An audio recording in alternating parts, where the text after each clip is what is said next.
There is a man listening to this right now who would do absolutely anything for his mother. He would drive 3 hours on a Tuesday. He would answer the phone at midnight. He would cancel date night. He would shrink himself in his own home just to keep the peace. And his wife sees it, and it is destroying their marriage. And he does not understand why he cannot just choose. I do. And today on Behavior 360, we're going to name what nobody in his life has been brave enough to say out loud. He was never just her son, he was the man she needed. And now he does not know how to be the man his family needs instead. I am Dr. Philip Montgomery, and this is The Conversation. Let me set the scene before we go clinical. Millions of men in this country grew up in a home where a woman was the center of the entire universe. Mother, grandmother, aunt. A woman who stepped into a space that a man was supposed to occupy. And she did it. She showed up. She sacrificed. She held the whole thing together with her bare hands when somebody else walked away. And I want to be very clear about something before we go any further. This episode is not an indictment of those women. The women who raised sons alone, in most cases, did the best they could with what they had. Many of them did extraordinary things. This is a conversation about what happens structurally inside a child when the architecture of the home is built around one person carrying what was designed to be shared. Now, the boy in that home, what does he learn? He learns that the woman in front of him is everything. She is safety. She is identity. She is the standard for what love looks like. He does not have a blueprint of a man loving a woman well. He has a blueprint of a woman loving him. And that is fundamentally different emotional education. He also learns often before he is old enough to understand what is happening that this woman is in pain, that she is carrying something heavy, and that her face changes when he shows up well, when he behaves, when he achieves, when he makes her proud. And so he does what children do. He orients his behavior around her emotional state. He becomes her comfort, her stability, her reason. And here is the devastating part of that arrangement. It feels like love to both of them because it is love, just love in the wrong direction. Here is what I want you to understand about how this happens. Nobody sits a little boy down and says, I need you to be my emotional partner. Nobody consciously decides that. It is never a conversation that happens with intention. What happens is quieter than that. And because it's quiet, it is almost impossible to see until the damage has been done for decades. It sounds like you're the man of this house now. It sounds like I don't know what I would do without you. It sounds like you're nothing like your father, thank God. It sounds like as long as you're here, mama's okay. None of those sentences are inherently malicious, but inside a developing child, each one is a promotion he never asked for and was not quite equipped to hold. He became the man she needed before he ever had a chance to become the man he was designed to be. And here's the thing about promotions you did not earn. They come with responsibilities you cannot put down. So this boy grows up. He becomes a young man, and he is carrying something that nobody can see. He cannot name it because it was never named. He only knows that when his mother is hurting, something in his body responds like an alarm system going off. He only knows that disappointing her, even as a grown man, produces an anxiety that is completely disproportionate to the actual situation. He only knows that the woman he is building a life with keeps telling him that she does not feel like she comes first. And he does not understand why, because in his mind, he is doing everything right. But here's what I need you to hear: he's doing everything right for the wrong woman. Now, that's the point. He is performing the emotional role of a husband for his mother because that was the role he was given. That was the job description. He mastered it.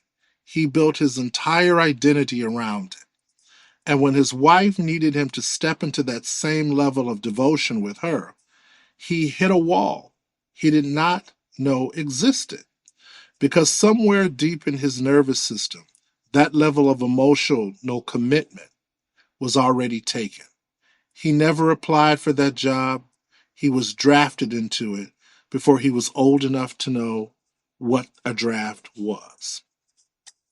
In healthy development, there's a purpose and a process called individuation. It is the psychological work of becoming your own person, separate from your parents, knowing where they end and you begin. This does not mean you stop loving your parents. It means you develop a self that is distinct from them, a self that can stand on its own, a self that can make decisions based on your own values rather than their emotional needs. For a man I am describing today, the process was interrupted because you cannot fully individuate from someone you are responsible for.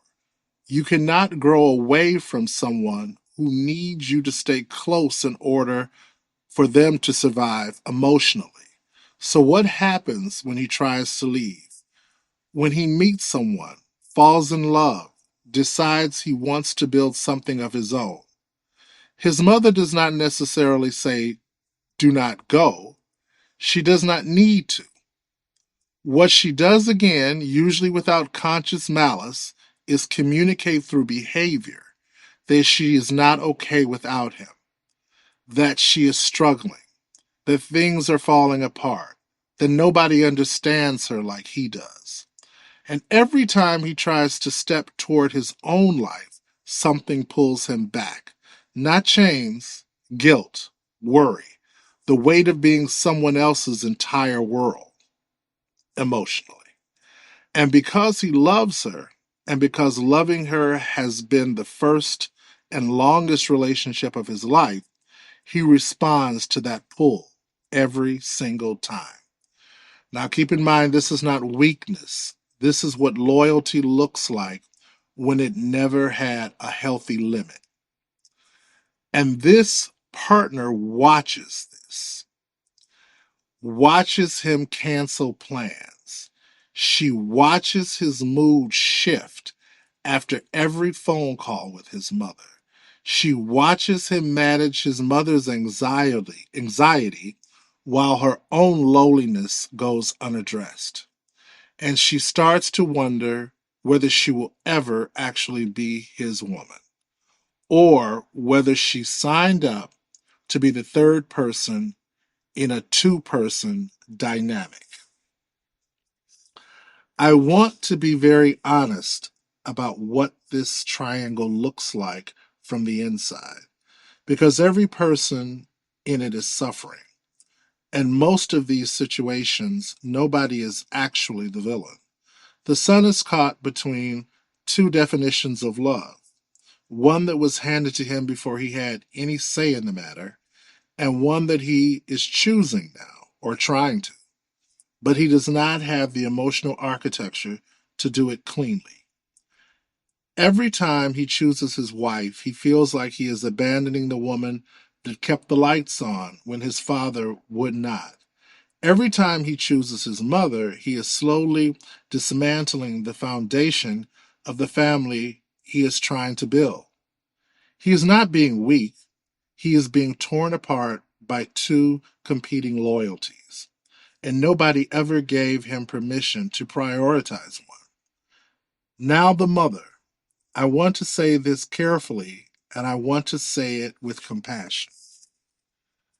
Some of these women raised their sons to be everything a man should be: dependable, loving, emotionally present, consistent.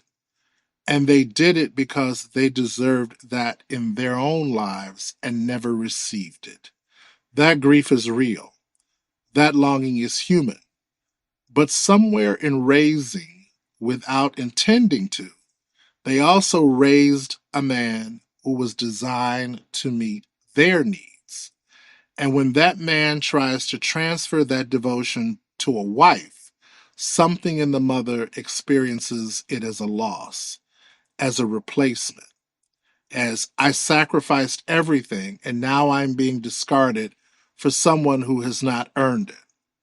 That feeling is understandable, and it is also clinically one of the most damaging forces operating inside these families.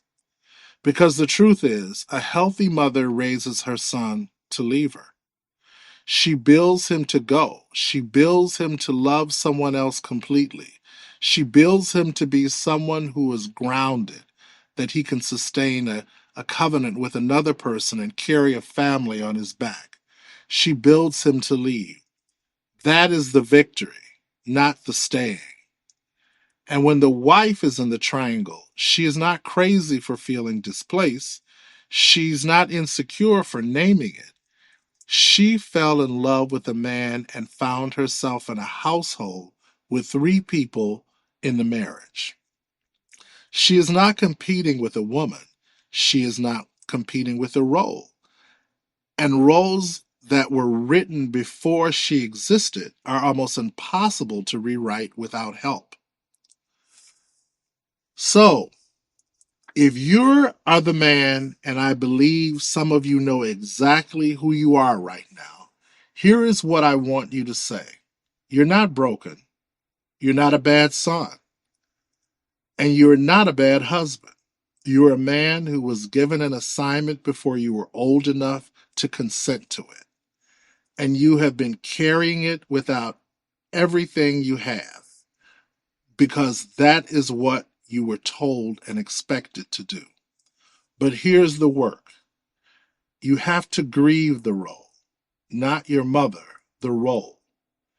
You have to be willing to sit in the grief, realizing that some of what felt like love in that house, in that dynamic, was actually a weight that was never yours to carry. That's not a betrayal of your mother.